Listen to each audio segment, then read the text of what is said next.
ابراہیم علیہ السلام نے بیت اللہ کو بنایا تھا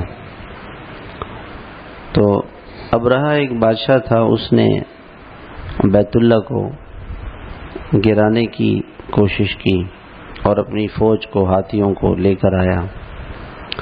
اللہ پاک نے اس کی فوج کو تباہ کیا اور اللہ پاک نے اس کی فوج کو ہلاک کیا اور بیت اللہ کی حفاظت فرمائی۔ تو اللہ نے اپنی قدرت ظاہر فرمائی کہ یہ جو بیت اللہ ہے یہ اللہ کا گھر ہے اور اللہ اس کی حفاظت کریں گے۔ تو حفاظت اللہ کرتے ہیں۔ جب انسان کا ایمان اللہ پر ہو جاتا ہے، اللہ پاک میرے حفاظت کرنے والے ہیں، تو وہ پھر پریشان نہیں ہوگا۔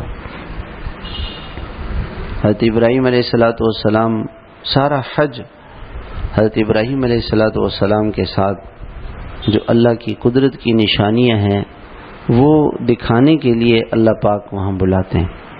حضرت ابراہیم علیہ السلام اللہ کے دوست تھے اور اللہ کے عاشق تھے، اللہ سے ان کو محبت تھی، تو اللہ تعالیٰ نے ان کو وہاں بلایا اور اپنی ساری قدرت کی نشانیاں دکھائیں کہ ابراہیم علیہ السلام کو آگ میں ڈالا اور آگ میں اللہ نے حفاظت فرمائی۔ تو یہ اللہ کی قدرت ہے کہ اللہ حفیظ ہیں، اپنی قدرت سے حفاظت کرتے ہیں۔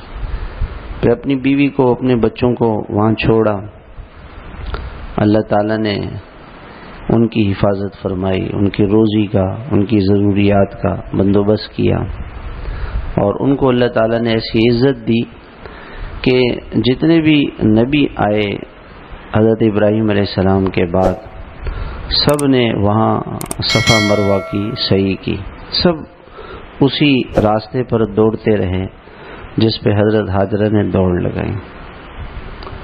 اللہ تعالیٰ کو اپنے عاشقوں کی اداؤں کی حفاظت کرتے ہیں، جن سے اللہ تعالیٰ کو محبت ہوتی ہے نا، وہ اللہ کے عاشق ہوتے ہیں، تو اللہ ان کی اداؤں کی حفاظت کرتے ہیں۔